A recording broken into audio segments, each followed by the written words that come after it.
All right, I want to thank you for coming today. My name is Lindsay Vining. I'm the Director of Systems and Accountability here at Pivot Charter School. We're really excited to share with you what Pivot has to offer you and your students. There'll be a presentation and a question and answer session. So for those that have questions, we'll definitely have opportunity at the end of the hour to answer all the questions that you may have. We have some staff here today. You can see them. We have our cameras turned on. We have Liz Jones, Crane Polson, Teresa House, Tracy Williams, and they're here to help support me answer any questions that you may have in our respective expertise. It is the summer break, so our teachers are off enjoying their time, but you'll get to meet them when school gets back in session, and we're excited for you guys to meet our big team of teachers. If you have a question, you can raise your hand. The raise your hand feature is in the reactions button at the bottom of your screen.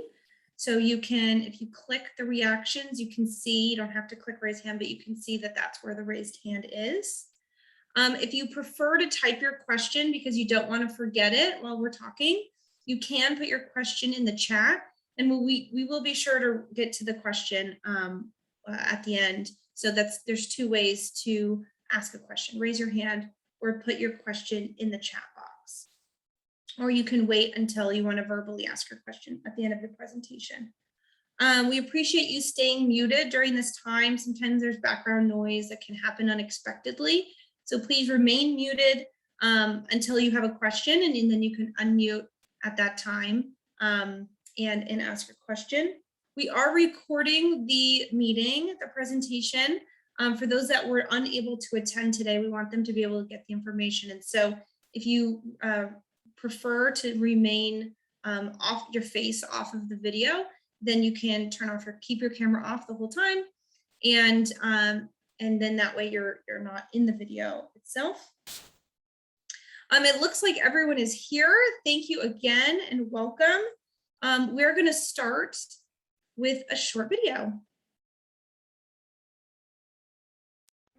Having a choice in schools was really critical for me because I had a few bad experiences in the previous school. I wanted to find a school where I didn't have the problems I had before.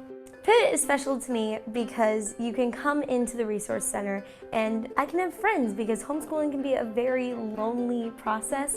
Before I came down here to go to Pivot, I was struggling like a lot because the teachers in the traditional school, they really wouldn't help you as much. But at Pivot, at break time, the teachers interact with the students, they play frisbee golf with them. I chose Pivot because it was something different.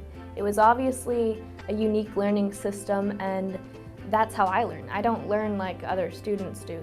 Feeling like I'm part of this small little community, it makes me feel really good about myself. The teachers are amazing. What I love is that you can communicate with them 24/7. They're very hands-on and they're very caring. They do have a great sense of humor as well, which makes them very relatable, and it just makes it a great experience to be around them. It's opened up so many different possibilities for me having this flexible time here. I've really seen an improvement in myself. My name is Nathan Klickner and I'm a proud Pivot student. My name is Chloe Schweikert and I'm a proud Pivot student. My name is Nazir and I'm a proud Pivot student. My name is Ebony Davis and I'm a proud Pivot student. My name is Madison and I'm a proud Pivot student.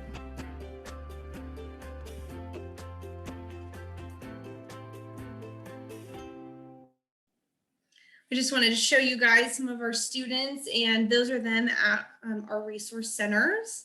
And actually, many of our teachers were in that video, so you guys got to kind of meet them while they're on their summer break. So I'm going to get my presentation started for you here, and we will go through. And like I said, if you have any questions, or for those who arrived a little bit late, if you have any questions, feel free to raise your hand in the reactions area, or type your question in the chat, or you can just wait until the end and you can ask it at the end by unmuting. So welcome to our virtual information night. This is an opportunity for us to kind of explain our program, what makes Pivot unique, what Pivot is. Some people have questions about the type of school, and also give you a chance to see some of the things that we offer that maybe other programs don't. And that way you can see if it's a good fit for you and your student.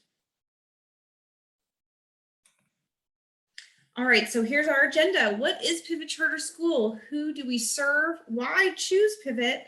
Frequently asked questions, and then at the end, I'll give you the information for how to enroll. So in attendance today, for those that are wondering if there's someone here that can answer a specific question, again, my name is Lindsay Vining. I'm the Director of Systems and Accountability. We also have Tracy Williams, our Director of Special Education, Kareem Polson, our Director of Student Services, Teresa House, our Program Coordinator, Liz Jones, our Chief Business Officer, and Craig Hobart, our Regional Director. So what is Pivot Charter School? So Pivot Charter School is tuition free. That's a question we get a lot. It's publicly funded just like any other school. We're fully accredited and we're a charter school. We also provide an independent study program. Our independent study program is a combination of distance learning with on-site. And so sometimes we like to call that hybrid or blended learning. And we've been doing it for 11 years now. We support our students both virtually and in person at our resource centers. So who does Pivot serve? Through both the virtual and on-site services, we can provide a school to students in the North Bay area, K through 12, and there's the counties there. The North Valley area, that's grades 6 through 12, Riverside, and San Diego. And we have a resource center in each location, so Santa Rosa, Chico, Corona, and San Marcos areas, but we can serve students in a larger range, so in the county and also all the counties surrounding that county because of our virtual program that works for many families who want to do a type of like homeschool, and don't need to drive to a school site. We can still serve them virtually, and I'll explain how we do that in a little bit. The types of students that we serve vary across the board. The types of students who benefit from a program like ours can be anything from needing credit recovery to wanting to be on an accelerated path. Because of the flexibility that a school like ours provides, your student can catch up and also get ahead by working on a non-traditional personal daily schedule. It also benefits students we find it difficult to be in the large traditional school setting. Many of the schools, especially high schools that students come to Pivot from, are in the thousands of students numbers. And that is very overwhelming for many students who come to Pivot. And so because we have such a small setting, the North Valley, Riverside, San Diego sites serve like only 150 total students.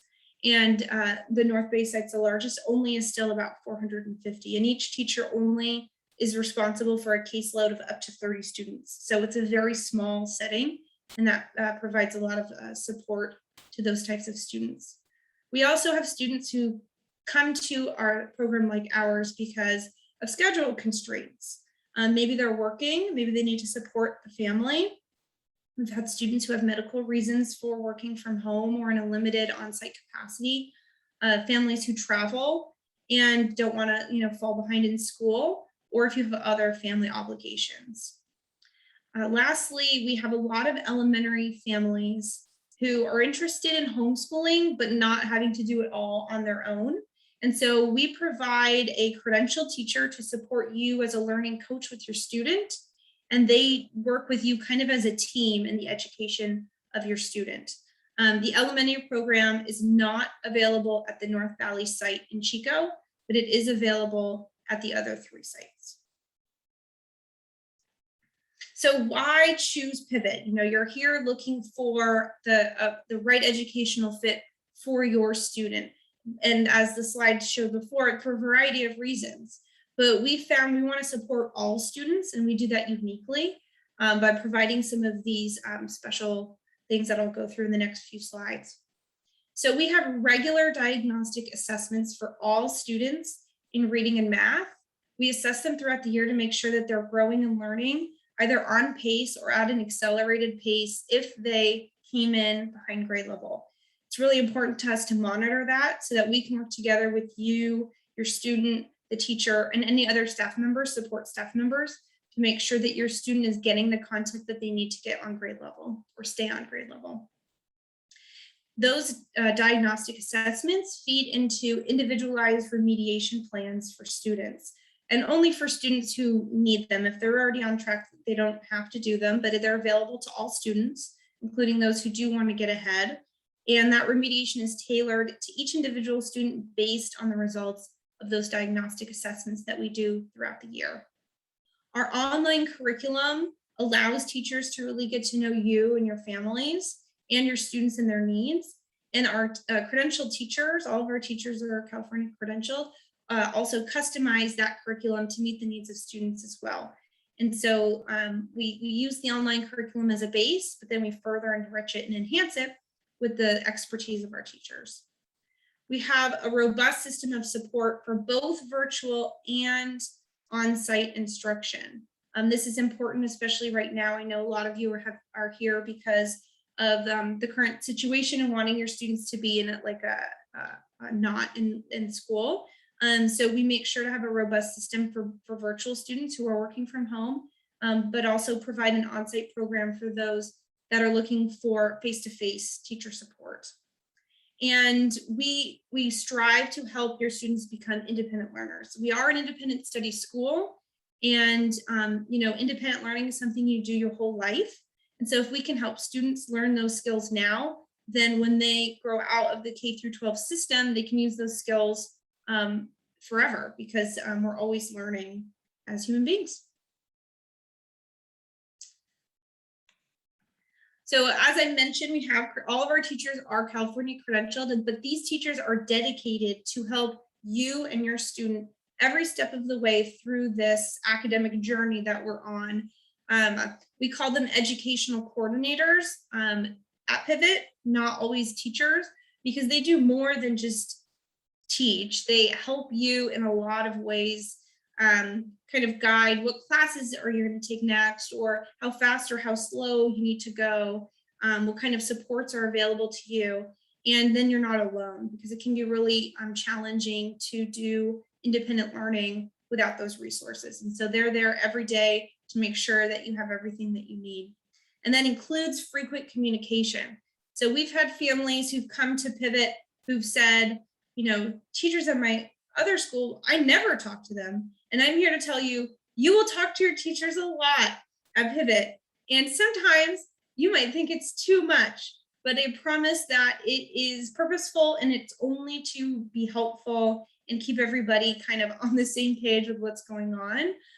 So the communication is frequent, usually through email. We have a lot of students and parents who like to text, and we text too. And every once in a while you will get some phone calls. So we're really involved to do this all together with you and your student. For the older students, we have a block schedule that's kind of unique to our program that we've developed, and it optimizes our students' success because it allows them to focus on a few courses at a time. It's very overwhelming for especially the younger students, like the middle school students, to just have all their courses open and have to pick what to do next. And so we're able to focus the students with this unique block schedule. And we've found great success since implementing this, that students are completing their courses on time and earning a lot of credits as compared to when they just had all 6 classes going, which is a more traditional schedule. Some of our virtual supports include office hours. And so we recognize that not all students can come to the school site to visit with teachers face-to-face. So all of our credentialed staff offer office hours weekly, virtually, that students can pop into for help. And so because we have credentialed teachers in all subject areas, from K through 8, multiple subject, to single subject like math, English, history, or science, you can go to credentialed teacher and get the help that you need. We have in-person school opportunities to build the community of the school. So I'm talking about all this virtual help, but we really pride ourselves on having this school community, tight-knit school community, where you feel part of the family at our school, and you're welcome to all of the events and all of the things that we hold. And so we have frequent field trips, and we invite all to attend. We have clubs for our students. We've had dances like proms and other kinds of dances. and other really fun activities. And those typically are student driven. If students have passions, then we try to help them realize those passions with their peers and other friends in the school. But we make sure to have all of these available to all of our students. So you do have social opportunities as well at our school. We do have CTE courses, and we're building pathways to learn a career skill. If you're not wanting to go right into, a 4-year college and you're like, what am I going to do next? We have career explorations. We have like a little assessment that you take. It tells you kind of some possible careers for you. And then we have teachers that guide you through some courses to get to see if you're interested in certain fields of your career. We are fully WASC accredited, and we have A through G courses available for all students. And that's especially important for those looking to apply to a UC or Cal State to meet those requirements. So we have all of those available. Students, we recognize students are coming for different, reasons, but also they're going to do different things after they leave our school. And so there's not one graduation path for each student.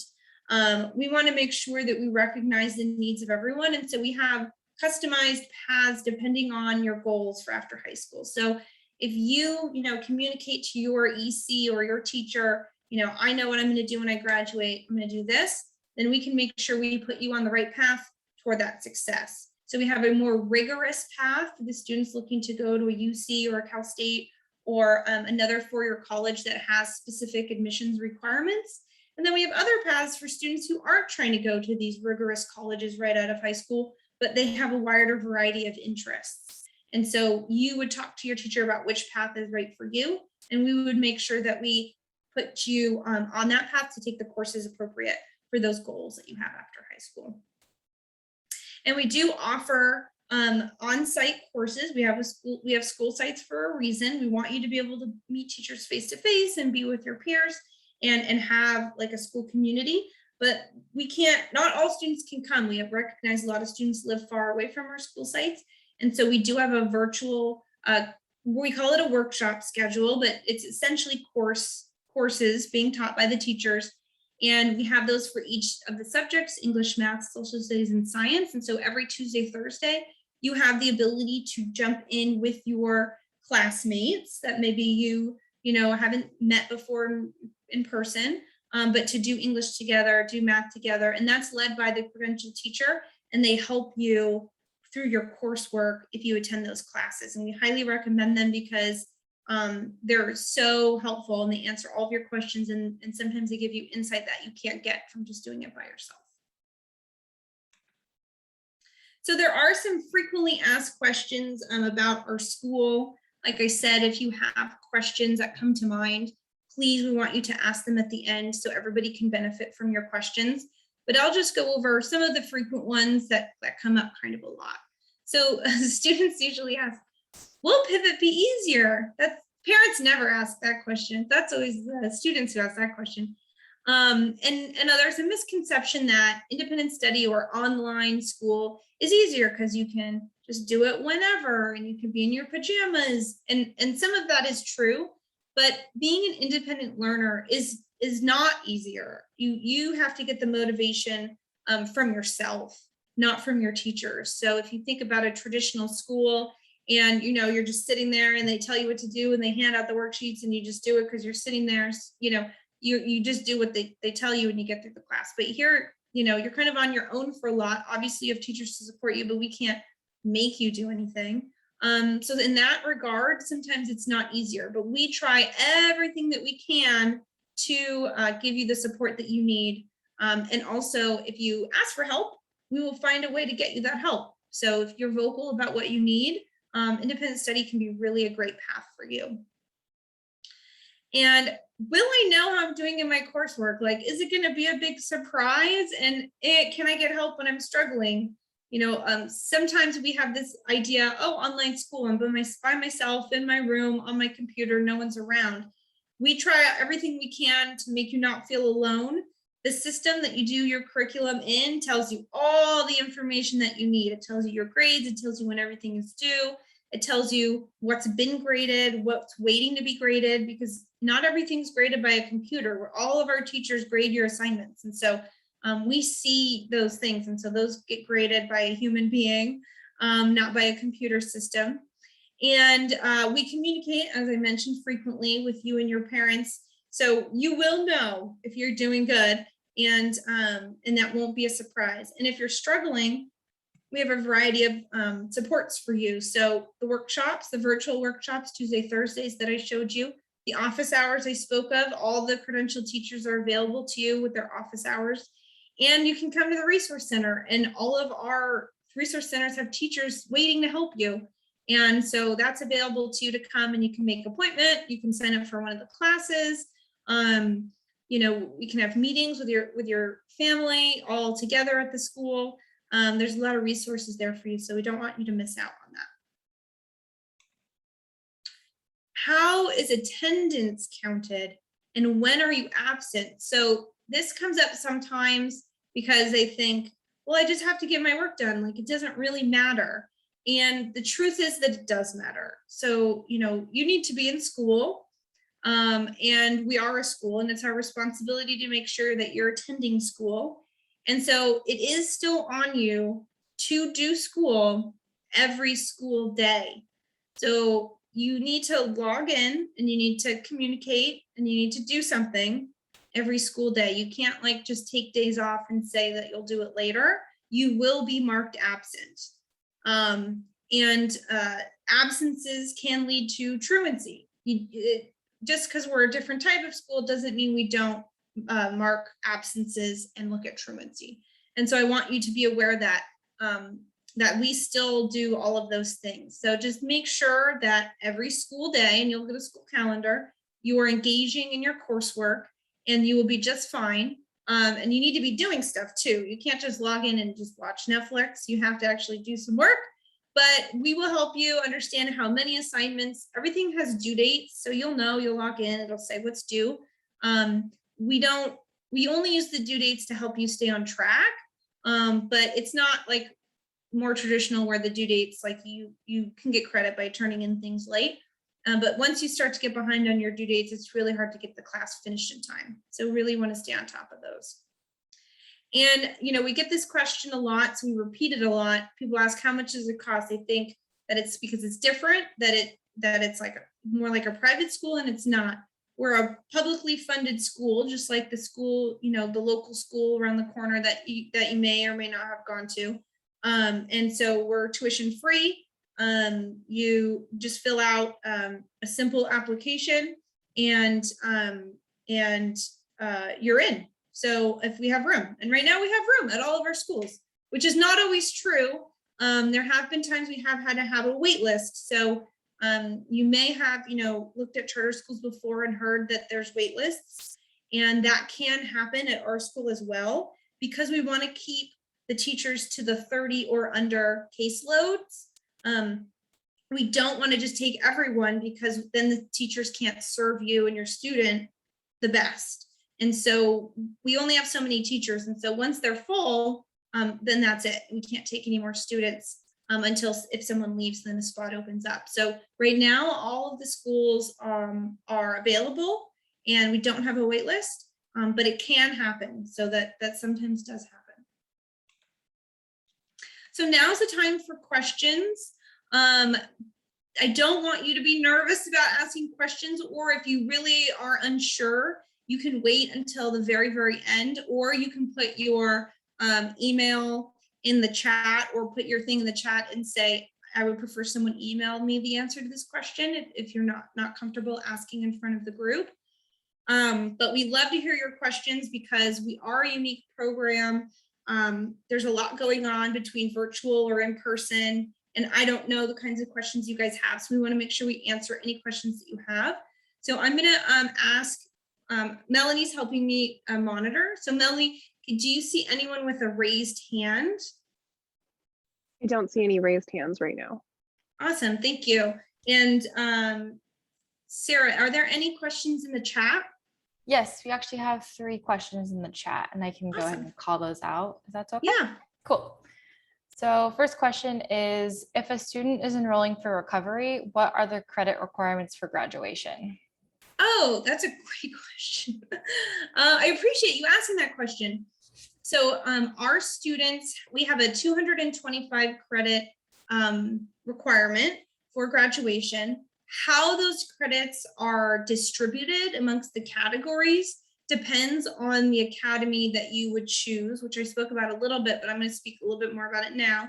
So if you are UC or Cal State bound, you're like, I'm going to a four-year school, that's what I'm doing, then you have to spend some of those credits in certain categories because those are the admissions requirements. So for example, you have to do 40 credits, which is 4 years of English. You have to do lots of math. You have to go down the line. If you are on the other side and you're like, no, I'm going to a community college, or I'm working, or I'm going to a trade school, or I'm traveling, I'm not going to one of those rigorous schools. You have 225 credits and they're distributed a little bit differently, and there's a little bit more wiggle room in how you spend those credits. So what you do is when you come in, we would look at your transcripts, see what you have. You would not have to worry about the old school's graduation requirements any longer. You would come in and be under our graduation requirements. We would look at every credit you've earned, see exactly how many you've completed, how many you have left, and then we would assign the rest of the courses to you. Another thing that we have for credit recovery specifically is if you are making up an F grade from a previous school, like you attempted a class and you got an F, but you took that whole class, it's just that you didn't pass. We do have versions of our courses, and this is just for credit recovery for this specific situation, where you can take a pre-test. Well, you take lots of pre-tests, but it assesses your knowledge so that potentially you don't have to take the whole class over. So if you, for example, took English and you read and loved Romeo and Juliet, and you know all about Romeo and Juliet, then when you take the pretest on Romeo and Juliet and you do really well, you don't have to do any of that work. You can just go to the next unit and then take a test on the next section. And so that's available to you for credit recovery. And through those types of courses, you can sometimes move at a more accelerated pace if you have some of that background knowledge from your previous attempt at another school. So that's another thing that we do for credit recovery. But if you are interested in us looking at your transcript, you could always send it to our general email box, and maybe Sarah could put in the chat, but it's pivot@pivotcharter.org. You could send a scan and we could take a look and let you know what you have left. Okay, we have lots more questions rolling in, so let's move through them. So the next one is, how is kindergarten structured? Is it virtual or mostly independent study? Oh, great question. So kindergarten's tough, right? Because how do you do kindergarten offline? So for kindergarten specifically, we recognize that, and I had a kindergartner, so I know, and he tried online and the Zooming and everything. So I totally hear you. We kind of throw it all at kindergarten. So we have an on-site program that's led by the elementary teacher and an aide. So there's usually a team aspect there that would be available to you to do all hands-on projects, fun stuff, socialization, handwriting, like anything that requires kind of being off the computer. We know that you can do stuff online at home. And so we don't have you come to school to do stuff online in elementary school. The point there is to work with the teacher and the other kids. And so there's that option and opportunity, and those elementary schedules will be released before school starts. We're still developing those schedules, but there will be on-site in-person teacher time available for elementary students. And then there will be virtual opportunities. They won't be mandatory. You don't have to. I know some schools have like a mandatory Zoom every day. Everything is kind of supplement because you're the learning coach to your student. You're going to be spending the most time side by side with them. And so you can decide this would be a good opportunity for my student, and you can come to those virtual opportunities, which would supplement an on-site option. And then the curriculum is online, and we recommend it's accessed from like a Chromebook or something like that. But the students watch a lot of videos. There's little games that that they like drag and drop and click games embedded in the curriculum. And then there's a lot of stuff that you print, because obviously at that young age, we have to work on handwriting, cutting, pasting, all those fine motor skills that they do in kindergarten, like art and things. So a lot of the assignments are like a PDF that you would print, and your student would work, with their hands at home. And so it's really a mixed bag of all the different opportunities: in person with the teacher, online, Zooming with the teacher, you as a learning coach, videos, games online, and then worksheets and activities that you print off the computer. And then in addition to that, the elementary teachers are really good about doing like field trips and things like off campus. And so there would be opportunities for socialization and learning through those types of opportunities that the teacher would plan. Hopefully that answers the kindergarten question. A bit of a follow-up to that, how much computer work / time for kindergarten? It's not very much. A lot of it is these worksheets that they print and do. Those probably take the longest, actually, because obviously writing and cutting takes quite a bit of time. Off the top of my head, they're probably not on the computer more than 2 hours, if I had to guess off the top of my head from visualizing the curriculum. But I can get you in touch with somebody who would know more, like an elementary aide or teacher who could answer that question. If you want to get into the specifics. I also have a demo video on the curriculum that I can send out. So if this is you and you're interested in the elementary curriculum demo video, if you could put your email in the chat and just say, I'm interested in the elementary video, then I can send it to you and you can kind of see like what it looks like. But it's not very many hours on the computer. Okay. Next question. How do you provide supports for students with 504 plans? Oh, yes. So just like any other school, you will have a 504 meeting. And when you are new to the school, we take a look and we see, okay, are the accommodations listed here transferable, for example, or do they even apply anymore? And you'll have a meeting with your educational coordinator to go over those. And we also have additional accommodations that we provide as part of our program that we would recommend. For example, all students have unlimited time on assessments, and all students can use notes. So that's one that we see on a lot of 504s. And we just let all students do that because that's like real life. Like at work, you don't get timed, you just get to do the thing. And you can use notes. Like I can't imagine any real life scenarios where you put your notes away. So we just do real world type of accommodations like that, sitting in the room, all those things, very flexible, going to the bathroom, getting water. None of that's ever a problem. So sometimes we throw those on there if we think it'll benefit the student. And then we'll talk more about any of the specific ones. And that would be a meeting with your educational coordinator to talk about how to best fit that with your student. And then everyone would sign the 504 plan, be in agreement. And then we would follow that 504 plan until changes need to be made. And sometimes, they do, because if it's a temporary disability, like you broke your arm, and you can't write, well, if your arm heals, then you don't need those accommodations anymore. And then sometimes it's a more permanent one that just gets revisited regularly to make sure, do we still need to do all these accommodations or do we have any to add? And so you will meet with your teacher to go over that right away, and then sign and agree, and then have reviews periodically. But you want to bring your 504 from your previous school, please, so we can make sure we meet all your accommodations. Okay, we still have questions rolling through in the chat, so I'll keep going. Yeah. What if my child catches COVID and is really sick? Do they still have to log in? Oh, great question. So we can have excused absences, totally fine. But just like you guys might be used to in like a more traditional environment, we will ask for some sort of note from somebody saying what the thing is and some kind of duration. So if you got tested, I would assume you would know because you got tested, or if you met with a doctor, or if you even telehealth with the doctor, because you can be pretty confident that's what you have. And so hopefully you could telehealth and you could get some kind of written notification and then just pass that along to your educational coordinator, and we can excuse those absences. But we do need some sort of documentation for excusal. Okay, next question. Are the enrichment courses, both online and in person, a la carte style, meaning they can come to any open ones, or do they need to sign up ahead of attending and or put on a schedule ahead of time?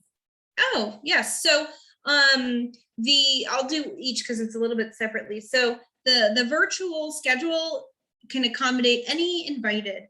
And the style of that is that we have a calendar, and you just add that to your own calendar. The students have their own Google accounts, and so we teach them how to add that to their own calendar, and then they just join when they can. And so that's supposedly, I guess a la carte would be a great way to explain that one, but you don't have to sign up ahead of time. You can just show up, and we would love to see everyone there that is in those classes. And then the on-site courses, you do sign up because of space issues. So for virtual, like there's not so much for space issues, but the on-site program does. We don't anticipate, hitting a max on space, but we also want the teachers to know who's coming so they can be prepared. There's a difference between running a five student class and a 30 student class. And so if we know ahead of time who's coming, that'll help us with preparation. But yeah, I don't anticipate like anything filling up or anything being a problem. I'm going to send out a survey later this week to see who's interested in the on-site versus the virtual options, and we'll get a better sense of how many bodies we can expect at the physical resource centers. But I don't anticipate any full problems, so that should be just fine. Okay, next question is it necessary to go to school, or can you do it all at home? You can do it all at home. That's a great question. If you're trying to do it all at home and you're not successful, we're going to strongly encourage you to switch it up and maybe come to school sometimes to get that extra help. But if you're doing great from home, then you can continue to work from home. And we've had students who've never set foot at the school site, and they've done the whole thing from home. But do know that if we will recognize if you're struggling, and if that's the case, we will encourage you to do some more in-person supports. Okay, next question. Sometimes we have doctor's appointments during the day. We are used to homeschool. Normally, we just go to the appointment and finish homework when we return. With Pivot, do we need to notify a teacher when we have a doctor's appointment and need to leave? Nope. So the only time you might do that is if you're going to potentially have a scheduling conflict with a pre-scheduled meeting, either with your teacher or your IEP team, or if you have an SST meeting that's coming up, then you'll just let them know that you need to reschedule. But other than that, if you're doing work every day, we don't really care if it's 8 in the morning, 3 in the afternoon, or 1 in the morning. You can work on your own schedule as long as you're making that daily progress. All right, next question. How much screen time is required for the 11th and 12th graders? Oh, I do know more about this one. So that varies, but we do tell the high school students that to anticipate, being in school, even at our school, for a similar amount of time as a traditional school. Now, sometimes that's not true. Sometimes courses are easier for students than other courses, and so they can move quickly through them and they don't need to spend as much time on them.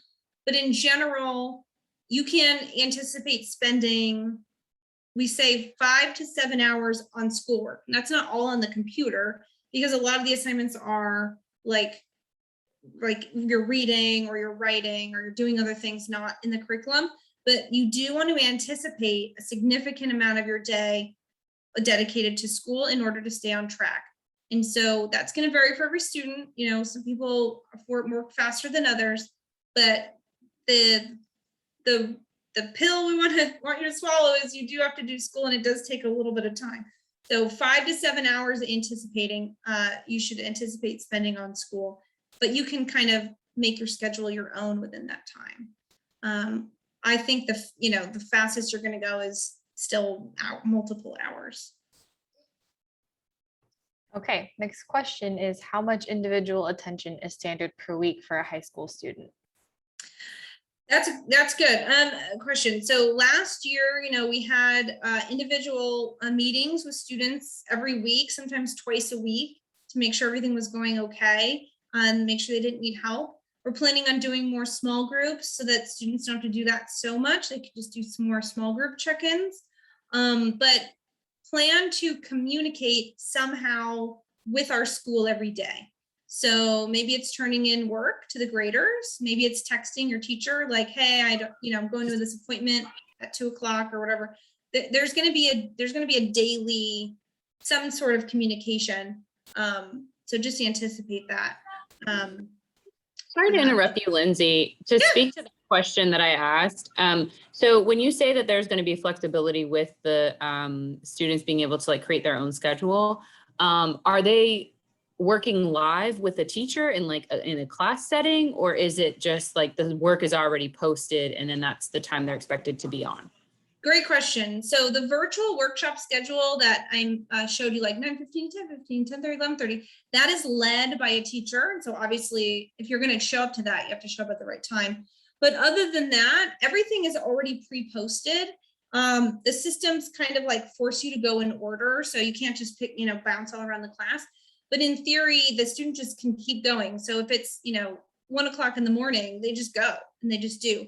There are checkpoints where things are like locked and they have to check in with the teacher to unlock it.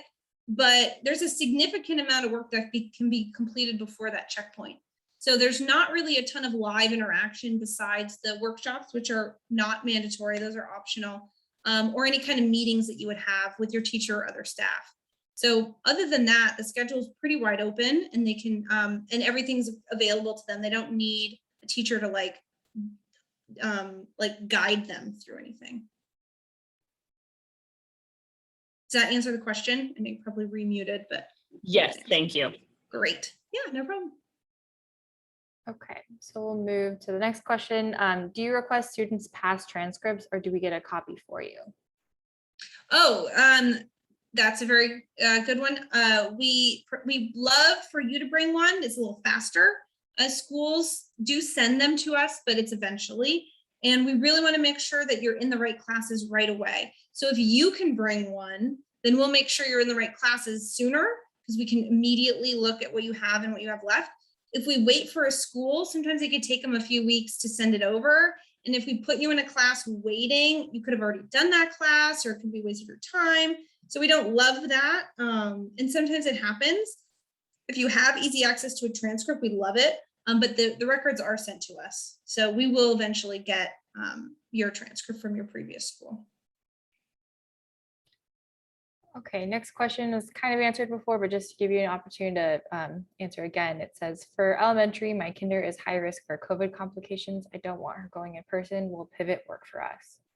Yeah, you don't have to come in person. You could do everything virtually.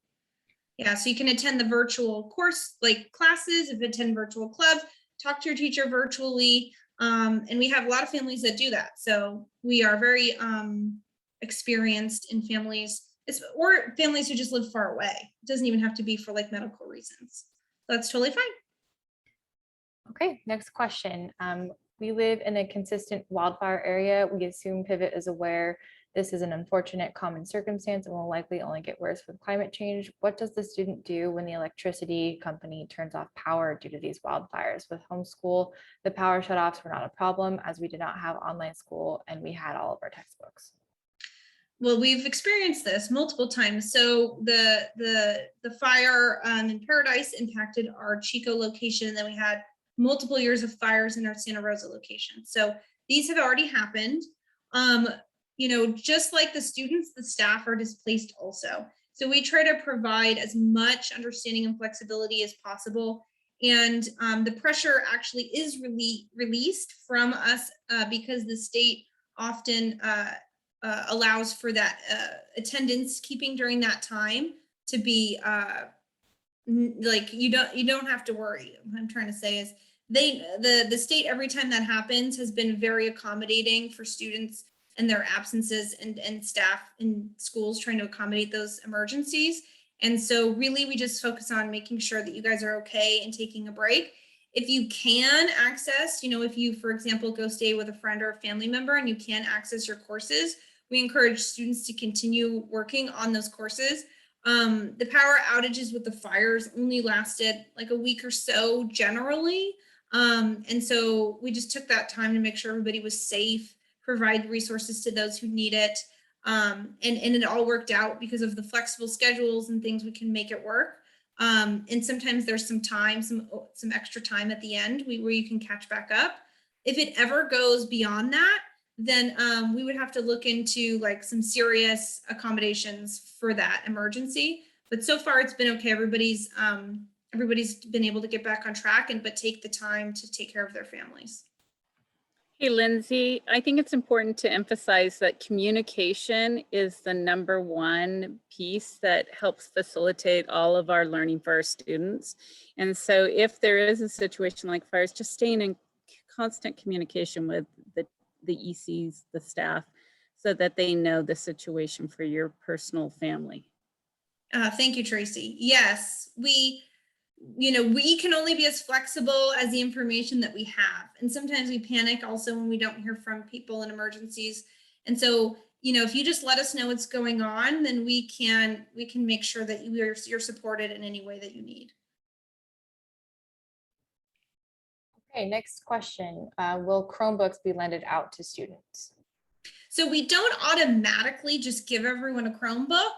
We recognize actually some students prefer to use their own computers. We've been like, here, use this. They're like, no, I have my own. I prefer mine. So we don't just hand them out, but we do have Chromebooks available if so needed. And there's a form you fill out and you just check it out with the school staff. So that is available, yes. Next question is, what materials do we need? Printers, notebooks, good Wi-Fi, etc. That is a great question. So, we often tell people all you need is a computer and a good internet connection. And that is true. That's like the bare minimum. So you do need a device, and we recommend a Chromebook because not everything plays great on a tablet. So we do recommend a Chromebook or a computer, just some kind of computer. And you do need internet because all of the curriculum is online. If you are an elementary student or elementary parent, there is a significant need for printing. It gets less as they get older, but in the young ones, like I had mentioned with the cutting and the pasting and the writing, that has to be done on physical paper. And so there is a need for that type of material. Everything else, we recommend notebooks. We recommend, these other things. We have school supplies at school. If you have a project that needs note cards, we always can find note cards laying around. So we don't have a materials list specifically. Anything you think you may need, talk to your teacher. I'm sure we probably have it laying around. Another thing all the students will get is a planner. So that can act as a notebook also. And then students can write, every day. And so those will go out at the beginning of school. But in the basics are just a computer and a good internet connection. Everything else is supplemental. But if you feel like you need something, you just reach out to your educational coordinator and we can see if we have it or see if you even really need it. Sometimes you think you need it and you don't. Next question is, are our textbooks mailed to us, and how do we return the textbooks at the end of the school year? So we don't use textbooks. The only time you might need a textbook is if you're like in an AP class or if you're in an English class and you don't have access to the reading materials, then we will loan those out to you. And you just have to return them after you finish the class. So for English, there's some reading, obviously it's English. And so there's some books you can get on Amazon if you want to buy it, or at the library if you want to just borrow it. But we also have copies at all the school sites available for loan, and you would just check those out at the front. And then when you're done, you just bring it back. So no actual textbooks for every class. Everything's online, available online with your login. But we do have some materials we do check out for some classes. Next question is, what's the email to send transcripts? I see Liz answered this question in the chat, but if you'd like to cover it just in case other people can't see the chat. Yeah, so it's pivot, P-I-V-O-T, at pivotcharter.org. And that'll go to me, and then I'll make sure that it goes to the right person. Next question, does Pivot have a school picture day? Is that the only way to get a student ID? Our previous charter school allowed for students to submit a photo to the office and the student ID card could be made with that photo. It did not have to be from a photo from a school day picture. Interesting. I'd love to see a school that makes it be from an official photographer. We do often have school picture days, but that's just for us, for fun, for you to have official pictures. But no, you can submit any, reasonably, appropriate photo, and we can make an ID out of it.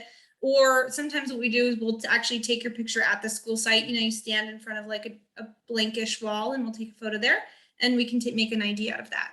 So you'll work with your site coordinator at the front desk on that, but yeah, that's fine. We can use any good photo for that. Okay, next question, when is the start day? I'm assuming for the school year. Yeah, so the first day of school for students is September 1st. That's a Wednesday. And those first couple of days are really just kind of getting into it. So we don't anticipate you really start your courses until the following week. That first few days, we do the diagnostic testing. You meet with your teacher, you look at your classes, you kind of get organized. And then you really hit the ground running the next week, which is right after Labor Day. Teachers come back actually a week and a half early. The last week of August, we have a big teacher training. And so you'll start to hear from some of those teachers during that last week of August, introducing themselves if you don't know who they are, and working with them on scheduling some new student meetings so that you can all meet each other. And so do anticipate you might get some communications from them in August and the end of August, but the first day of school is September 1st. This is a slightly follow-up question to that, but is there a set time and day the parent needs to meet with the child's teacher online? We like a consistent schedule. For example, we are accustomed to meeting with our supervising teacher on the first Thursday of every month from 11 to 12. A set schedule makes it nice for everyone, so we know when not to book an appointment. Yes, the answer is yes. All those meetings are on Fridays, and you'll work with your teacher on like the first Friday, the second Friday, the third Friday, the fourth Friday, and then what time. And so you guys will come up with a date and time together, and then that will be consistent unless, of course, you have an appointment or they get sick or something comes up. But otherwise, you'll count on meeting them once a month on Fridays every time. And that would be, you could do it in person, but we anticipate most people will do that virtually. Okay, next question is a bit specific, and so we might have one of our educational coordinators reach out, but it's about tablets. So it says, I think this person has some triplets, and when they called the school, they can only give them 2 computers. They're wondering if they can have 3 for all triplets. So we'll probably have someone reach out to you directly. Yeah, can you jot down, or can we figure out who that is, and we'll, okay, yeah, Liz got it. Okay, perfect. Awesome, thanks. Yeah, we'll figure that out. We can make that work. I don't know what happened. Yes. Okay, next question. How many hours are there per day week for high school students? I heard 5 to 7, but is that daily? Yeah, we want you to anticipate, that to be daily. Could be shorter. I mean, you definitely have the opportunity, if you're really focused and you know your stuff, to go faster than that. But we want you to anticipate school days, that schedule. Next question is, how do your homeschool students submit proof of PE? Example, a photo of your child playing soccer. How much PE are they required to do per week? It depends on the age group, but I love the photo idea. Everyone wants to take a photo. I just tease. It's just a log. We just trust that you will put your accurate things.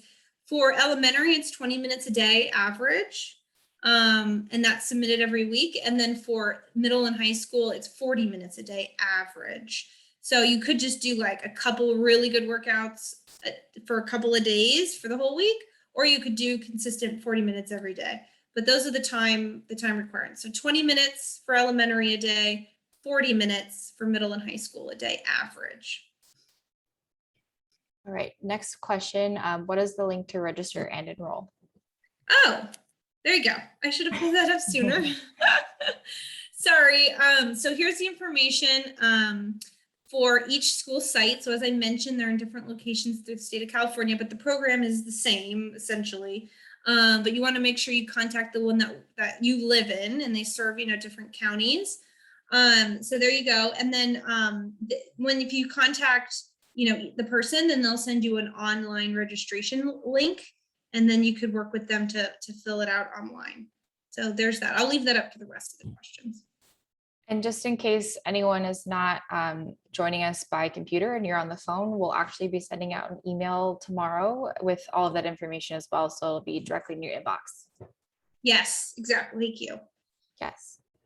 Okay, next question. Sorry, repeat of transcripts. At time of enrollment, do you request from previous school directly if we do not have a copy of our own, which I do not yet?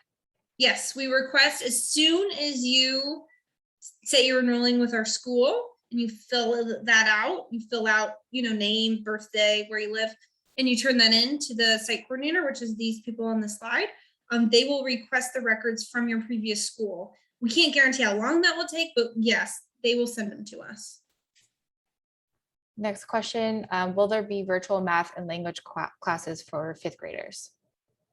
Yeah, usually there are. I'm not the elementary teacher, so I can't tell you what that will look like, but from my past experience, the answer is usually yes. Now, it might not be from your teacher because we have, in order to really accommodate all the different needs, we have all of our elementary teachers sort of do certain specialties. So it's potentially that would be provided by not your personal elementary teacher, but there's a lot of options for that because we have so many staff that can contribute. Okay, we just have the last 3 questions here, and we are approaching the 6 o'clock end of the event. Oh, the timing is respectful. I know, time flies. So some of the last questions. Are we able to fill out the form online and have the Chromebook sent to us if we don't live near an actual school site? That's when I ask Liz to help me. Liz, what are the procedures for renting or borrowing a Chromebook? Sure. So hi, everyone. I'm Liz Johnson, the Chief Business Officer, but I've also been a math teacher at Pivot, so I have that experience on the instructional side. And in general, we do prefer to meet families in person to check out materials. Just there's also a lot of things that we like to meet in person for when we can, but obviously there are sometimes circumstances that make that impossible. So if you have, special circumstances like you're incredibly far away or don't have access to ready transportation or something like that, just let us know and we can definitely work out, some sort of other arrangement. It's pretty rare that we can't get someone to come to the site to physically meet with us, but if it does happen, there have been instances where we have, FedExed a Chromebook to someone. So, it's just kind of on a case-by-case basis, but we do love to see you in person if it's at all possible. Awesome. Thank you, Liz. Next question is, how do we know if our child is successfully enrolled after completing the online application? Yes, actually, this has been happening, and we totally understand. So you work kind of directly with the contacts on this slide. So Anna, Joelle, Bill, or Adrian, depending on your school site, and they should give you the good to go. And I know even if you enroll like in March and you're like, where's my good to go? If they gave you the good to go, that doesn't get revoked. But if you're still unsure, just send them a quick email. I did mention I'm going to send out a survey. And so the survey is going to go out. I'll probably do it tonight and maybe tomorrow morning. And that'll also be confirmation that I have you in the system. But also, hopefully you have your correct email address listed in the system, because I'm only going to send it to those emails that were registered under the student's name, like for the parent or the student. So if you don't get an email from me, and let's say by the end of tomorrow, reach out to the correct person on this slide and they can confirm for you. And then if you didn't get my email, that means I don't have your email. And maybe at that same time, you can give them your email. We can update the system. Okay, next question. Can students work a part-time job while enrolled with Pivot, weekends or late evenings? Yes, we do issue work permits, just like a traditional school. You do have to prove, good attendance and work in the school to earn the work permit. But yeah, we issue work permits all the time. And we actually love students to work because we feel like when you're, out there busy getting your stuff done, you also tend to kind of stay on top of school a little bit more. So yes, can definitely work. Something to add on the work permits, there are limitations on the work permits for how many hours a student can work and what time, what hours of the day they can work. So those are standard for all students in California. So they would be adhering to the same rules that any other student at another school would be adhering to. Yes, thank you, Corey. And that would be on the work permit. So you can see those rules directly on the permit. Okay. Next question. We see from the presentation that Pivot requires high school students to do community service. What exactly does that consist of? Before COVID, we had our child tell jokes and play pianos for seniors at assisted living homes. Now, of course, we can only not allow her to be among others. So how do we meet the community service requirement while COVID is still a serious problem? Great question. Yes, I left it on there because we really believe in community service and we really encourage our students to do it during even, I know COVID aside, like there were some kids who were able to get some stuff in. I know some kids who did like beach cleanups, for example, which they did, you know, in a small group outside. So, but the community service requirement is waived throughout COVID. So we've waived it all the semesters that COVID has been an issue. It has been waived. It can be waived. It seems COVID's still here, so we'll continue to waive it. I just didn't want to take it off the slide because we really value community service and we want to keep saying, you know, remember community service, but it's not going to be a requirement until things are safe. So, but if your student can do it in a safe way, or, you know, sing songs or tell jokes virtually to the senior citizens, we can give them high school credit for that. And so we want to make sure that they get the credit that they deserve for that community service. So that's still definitely not an option, but it's not going to be required during COVID. Okay, this is a follow-up question regarding textbooks. How do we receive textbooks? You say there is some required reading for books that can be checked out or purchased. To check books out, do we have to drive to Chico and check the books out and return them?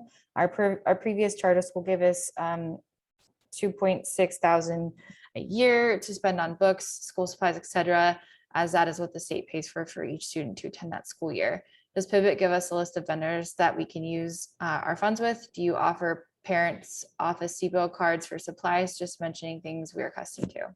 Yeah, sure. So there has been schools that have done things like that in the past. And just to be aware for your information, the California State Legislature is really on top of that and they don't like that practice. We've never done that. But we want to provide all the resources that you need. So, you know, where you might have money to spend, if you tell us what those resources are, then we can work with you to make sure that you get that's all the support that you need. So if you are unable to get to the Chico site to get the books, for example, we'll do a similar thing as Liz mentioned about the computers. Just reach out to your educational coordinator, tell them the situation, and we can mail you books. I mean, books don't cost very much to mail. The books aren't very big. So we can be sure to make sure you get all the reading materials that you need. We've also found there's like free versions, PDFs online. And so sometimes the books have that, but we will make sure you don't go without. So if there's something you need to be successful in school, just speak with your educational coordinator and we can make sure, you know, if it's really required that we get you what you need. But no, we don't give money or a card or allowance for any vendors. If you need something, just let us know. Next question is a great question if you ask me. Can we go directly to the website and register now, or do we have to wait for a request first? Good question. To be fair, I don't think we put the direct links yet on the website. We're doing a big website revamp, which we're really excited about, but that will have all the new stuff on it. So I don't believe we have the links active now, but if you send an email to the right person for your school site and you just say, you know, hey, I attended the information night, send me a link, they'll just send you a link right away. Maybe not right now because it's 6 o'clock at night, but they'll send one you tomorrow. So that'll be speedy. So that would be my recommendation, is to just send a quick email and they'll send you a link right away, a direct link. And again, we'll also be sending out an email tomorrow morning with next steps, and the link to enroll in your specific site will be on there. So that'll be a direct link to the enrollment process. Perfect. Yes. Thank you, Sarah. Mm-hmm. Okay, last question. Are masks required for elementary students on field trips or on campus activities? Good question. So as everyone is aware, they keep changing the rules. So we keep a close eye on the recommendations from the city, the county, the state, the federal government, and we, follow the localities rules. So we have 4 different schools. So we follow 4 different counties, and we follow the state and federal government very closely. It's a bit early to solidify any of those. As you guys can imagine, things change pretty quickly. School doesn't start for another month. And so we'll have more details regarding those, and they will be based on the requirements or recommendations of the health departments. So county health, state health. So I can't tell you at this time, yes or no. And I'm sorry for that, but I see Liz unmuted. Yeah, I was just going to chime in and say right now, the current guidance is that masks are required for all students in all K-12 settings in person, in indoor settings. So that's a statewide mandate. So every school should be following that. But, as Lindsay said, we still have a month, and we know that the things have changed, pretty frequently. So we didn't want to come out and say for sure yet that that's what we'll do, because they might change it. We'll see. But that's where we're at currently. But we'll communicate with you guys as it gets closer and as things change. And we recognize that, you may disagree with the recommendations, and it's well within your right, for example, to not attend the in-person program if you don't want your child wearing a mask, but we have to mandate it. The flexibility of our program to provide virtual and on-site support allows you to really move forward with that decision without impacting the student's education. And so we feel comfortable that you would still feel very supported by us, our staff, and our teachers if you chose to do mostly virtual or fully virtual education at this time. And I think more questions went, Sarah, or am I wrong? There's just one last question. Okay. All right, with our previous charter school, we had the same teacher the past 9 years. With Pivot, will our child have the same teacher the rest of her school years if that teacher does not leave? Yeah, typically the answer is yes. Although if your student starts in kindergarten, no, they won't have the same teacher because we stick with the credentials. So you have to have different credentials for different grades and subjects. So as they move through those grades, sometimes the teachers do change. Typically, we try to keep siblings together as much as possible. Sometimes we mess up, but we try really hard to keep siblings together with the same teacher, so that you don't have to meet with different people all the time. And we try to keep people with the same teacher unless you want to try something different. We do have students, for example, who prefer a female over a male or things like that. So if you're communicative with us about any kind of past trauma or anything that might make a student uncomfortable, we'll work with you on that. But yes, if the teacher doesn't leave or nothing happens and then they're in a grade that's served by that teacher, they will continue with that teacher. We have a lot of families who build really strong relationships with their teachers, and students are just more successful with the people that they like. So let's just keep them with the people that they like, and it really works out. So we do try to do that. All right, no more questions in the chat. Wonderful. Well, I am thrilled. I mean, this was great. I was nervous, but you guys were amazing. Thank you for all the great questions. We are all here. We have your emails. You get emails, in the morning, as Sarah had mentioned. If you have any further questions, like you get off this and you're like, oh, I should have asked blah, blah, blah. That email address that we've posted, and I've said the pivot@pivotcharter.org, that'll go straight to me, and I can forward your question to the appropriate person. As you saw, some people chimed in on their specialties, and so I will definitely make sure all your questions are answered. And we appreciate you guys. Thank you. Continue to support your students and looking for the best educational program for you and your family. And we hope you have a great night.